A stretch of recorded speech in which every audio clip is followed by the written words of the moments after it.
All right, it's the end of the session. This is the cat's roadmap to success. No, I'm just kidding. This is Cora. This is Moody, and this is Moody's roadmap to success.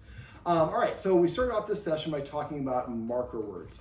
And the marker word that the Guardian has already been using for Moody is yes, but she hasn't used it for a while. So we did a little bit of a loading exercise, and then we went over hand targeting, whoop, yes, to teach her, how, to help her refresh using the marker word, but also to teach Miss Moody here how to touch her nose on cue, which was a cue that we added to stop her from, not a cue that we added, but basically a cue that we're using to stop her from getting jumping up on guests at the door. So now for the hand targeting, I'd like you to practice that. Again, yes. So once you chop your hand, leave it frozen, and once she touches it, the instant she touches it, say yes and put the treat on your hand. And then you get to the point where you can have her come about 15 feet away to touch her nose to your hand. I'm not going to talk about the stuff in the video about jumping. Message me if you have questions about that. If the camera moves, it's because the little kitten just got up there. And she might photobomb us a little bit. Yep, there's her back. All right, so let me see. After we went over hand targeting, we went over when to add and introduce a cue. We shouldn't say a cue unless we are 90% certain when we say the cue, the dog does the action. And so one of the recommendations I had for the Guardian was to make a list of the official cues, because we don't realize how often we use multiple cue words. Come here, come here, over here, here girl, here boy. And for dogs, that makes it a lot harder for them to listen. If we use one cue and one cue only for each action, it makes it easier for them to learn. Now there's 4 components for teaching a dog a cue. There's the cue, there is the action, so cue would be sit, the action would be the dog sitting, the marker word, us saying yes to let the dog know it did what we wanted, and then giving the payment, which would be a pet or a treat or a piece of kibble. So those are the 4 components, but remember, when we're teaching a dog to do things, we actually do the first component last. We just lured the dog to touch his nose to our hand for hand targeting over and over and over again. That's the kitty. And after a while, then when it became easy to do so, and I was 90% certain when I say, boop, Moody's gonna touch her nose to my hand, that's when I would then say, add the cue. So we're doing everything else the same, except we're just saying the cue before we chop our hand. Now I have a video on the hand targeting, so if you have a question about that, let me know. I'm happy to share that with you. Okay, so make a list of the official cues and try to officially use just that one word instead of a whole bunch of words for it. We also went over the importance of celebrating desired behaviors. Most of us as humans don't recognize that all attention for dogs is rewarding. So if the dog gets in the trash or chases the cats or jump up and we say no, that's almost the same thing as giving them a treat. Yes, celebrating is what I just did there. I didn't ask Moody to come, but coming to me is a desirable action. So I said yes when she arrived and I petted her. Now she's sniffing over behind the door by the cat deal, and in a second she's gonna probably come in my direction. So when I recognize that, I'm gonna say the C-O-M-E, or actually her word is here. Here, yes. She was walking this way anyways. Celebrating is just being mindful and watching for your dog when they're about to do something or you recognize they're starting the process of doing something. Here, yes. She was walking this direction. I said here. She was already coming here anyways. I said yes when she arrived and I provided her a pet. Remember, the more we give a dog attention for an activity, the more they're likely to do it. And whatever the dog was doing right before you pet it or give it attention is what you're reinforcing. So you get to choose what you reinforce. If you choose to reinforce jumping up and running away and barking and all this other stuff, that's what your dog's gonna do because it does work. Instead, I want you to celebrate the things your dog wants. Yes, jumping on the couch can be a desirable behavior. So the more that we reward our dogs for the desired behaviors, eventually your dog starts offering those. And like I mentioned in our puppy class, we have hundreds, if not thousands of puppies now will come sit in front of someone, and if they don't start petting, they will resit and resit and resit, because in their mind, that is the proper way to ask for attention because it works. Now, we also went over manners. There were times where she was barking because she wanted her guardian to throw the ball. So that's kind of a kid's way of saying, Mommy, go make me some chicken nuggets. And Mom would say, I know, would you like to ask for those chicken nuggets again? And the child says, can you please make me some chicken nuggets? The mom does it. So when she's whining at me, I would say, sit. Yes. If she sits, I say yes, then I throw the ball. So what I'm saying is, if you want me to throw the ball, whining and whimpering at me is not going to get me to do it. It's going to cause me to ignore you. I'm not going to even look at you, roll my eyes, or any of that stuff. But if I say sit and you sit, then I do throw the object. Now, at first we were saying sit, waiting a minute, saying sit again because she wasn't doing it. But after a while, she started figuring out her own. We would just hold on, wait. And as soon as she sat, we said yes, and then threw the ball. And said fetch as she threw the ball. And after a while, she started sitting faster and faster because we're teaching her this is the behavior that you need to exhibit, good catch, to get me to throw the ball. And she's used to doing it the way that she's been doing it for a while, whining like that, and then the guardian probably threw the ball. I also talked to the guardian about throwing the ball. I think that, before we do that, let me finish up on celebrating and manners. So celebrating is when you're rewarding the dog when it offers a desired behavior without you asking for it. The dog looks at you, gives you eye contact, goes to the dog bed, drinks water, picks up a toy, anything is desired. Manners is if she's whining, I would say sit or down, down. And I always try to say it once. So if I say down and she lays down, I say yes and I pet her. If she doesn't, I just go back to what I was doing. She's still missing out, but I'm not going to correct her because that's rewarding and giving her attention. I'm not going to validate her by chastising her, also giving her attention. Instead, it's either you do what I want and get a reward and you know it's what I want because I said the mark word, or nothing happens. Boredom and nothing happens is suitable. You do not need to punish a dog to get them to not do something. Just half of how dogs learn is not doing the thing you want and not being rewarded. So she's whimpering. She either wants me to throw the ball or give me a treat or whatever it is, but I'm just ignoring that because that's a behavior that I don't like. But if she LAYs, I will say yes and pet her. After a while, your dog will start offering those behaviors. Yes, thank you. Now, the guardian, like a lot of people, when they have a high energy dog like Moody here, was just throwing the ball faster and faster and faster.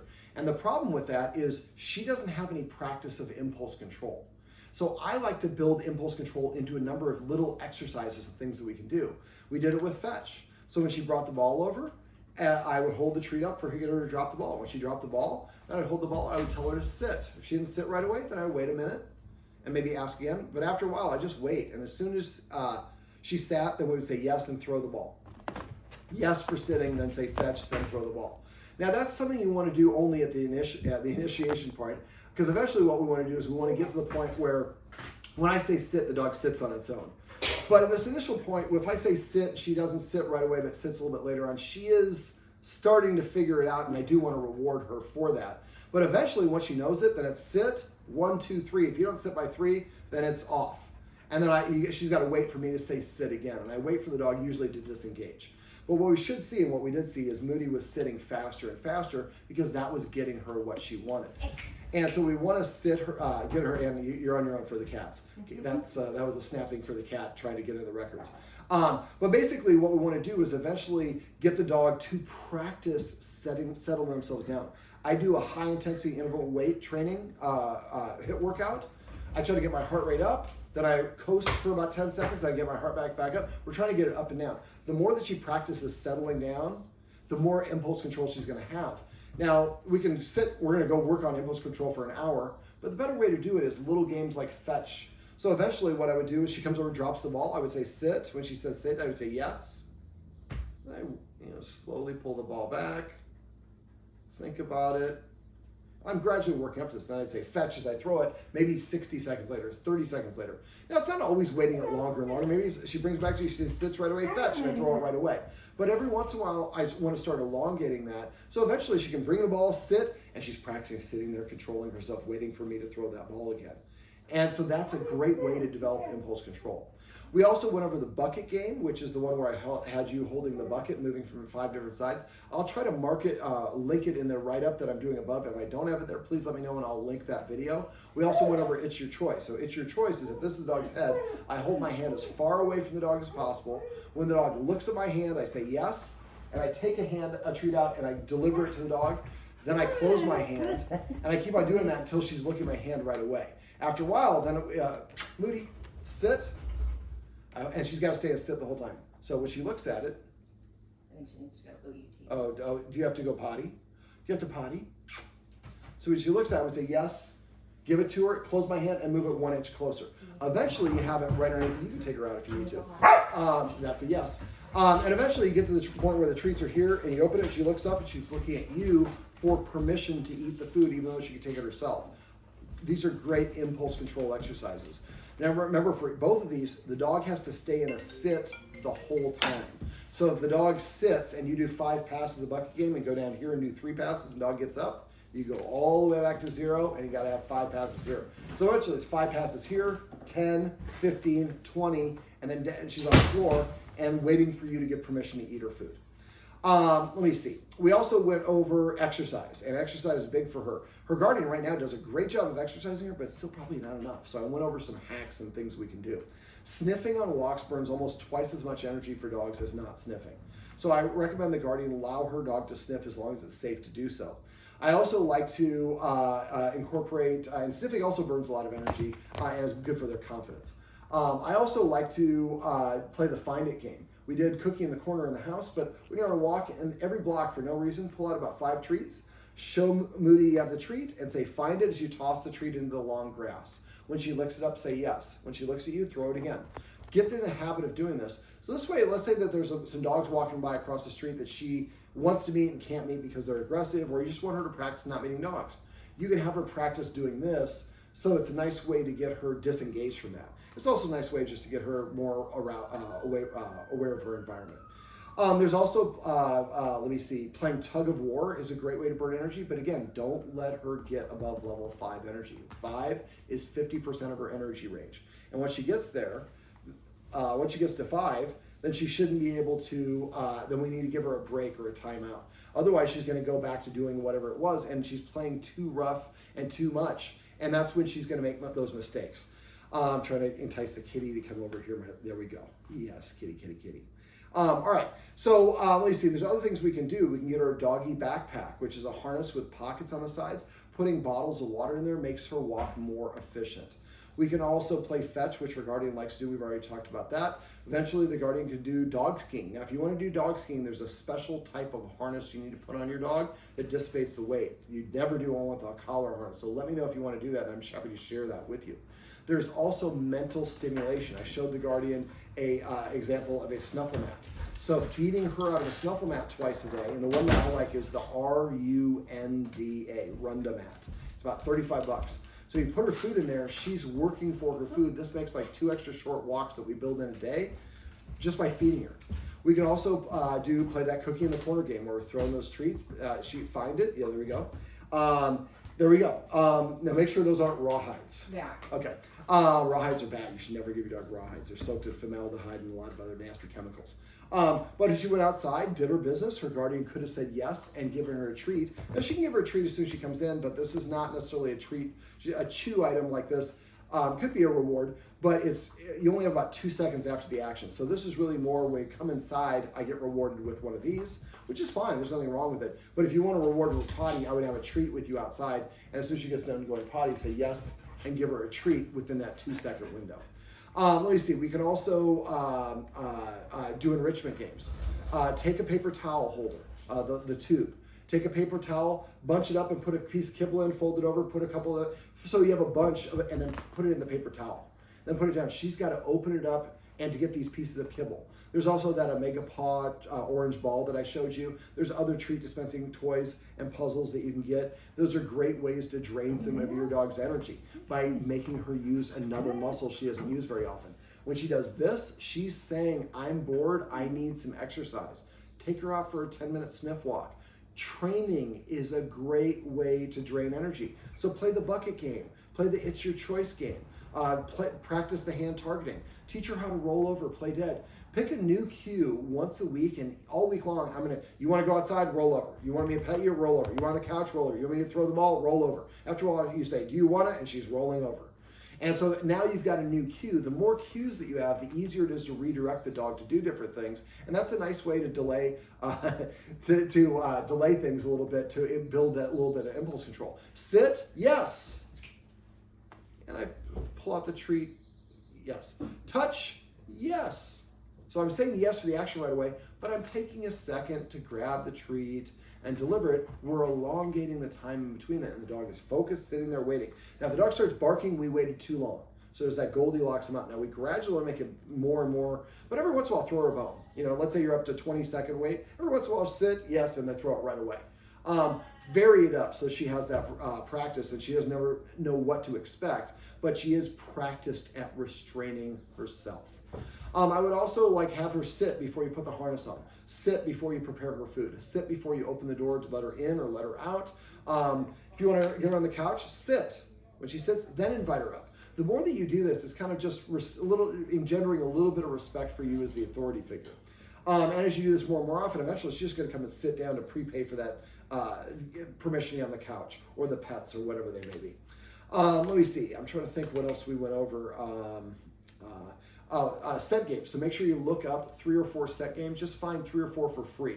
If you want to do nose work with her, wouldn't be a bad thing. And they have barn hunts and other things that she can do to burn some energy using her nose. But that's a great way for her to get energy while you're working on your computer or doing other things. You just don't want to go outside. You get sick. You don't have time to walk her. Well, you can hide treats around the house or whatever it is, and she's got to use her nose to find them. Something else you might want to do is to help her settle down is get her a lick mat. A lick mat is a silicone pad that has grooves or little formations in it so you can smear peanut butter or cream cheese or frozen yogurt on it. The dog licks it. It releases feel-good endorphins when I was licking it, but it's also incompatible behavior. So if you get one of those suction cups and put it over here, and your friend is over here, instead of being able to jump up on your friend, I'm going to go lick through the lick mat and channel some of my energy that way. Now, also, I forgot to mention in the video above, you can use exercise to set her up for success. So if you're going to have a friend come over, you're going to practice the not jumping at the door technique, take her for a walk first. Play a game of fetch first. Whatever it is, just make sure he has 10 minutes of rest, then practice the activity. But if you try to practice the no jump at the door, which he's been in the side all day long, hasn't had exercise for a while, that's setting her up to fail. We want to cheat and do everything we can to set her up for success. The last thing I just want to talk about is just a concept. So in the video above, I talk about opening the door and going over there and reaching a little bit and coming back, giving her a treat, reaching a little bit more, giving her a treat, reaching a little bit more. We have the same problem. We're trying to do this hand targeting and walk to the door. The closer the guardian got to the door, the harder it became for Moody to do it. So if your dog is struggling with an activity, ask yourself, how can I make it a half step?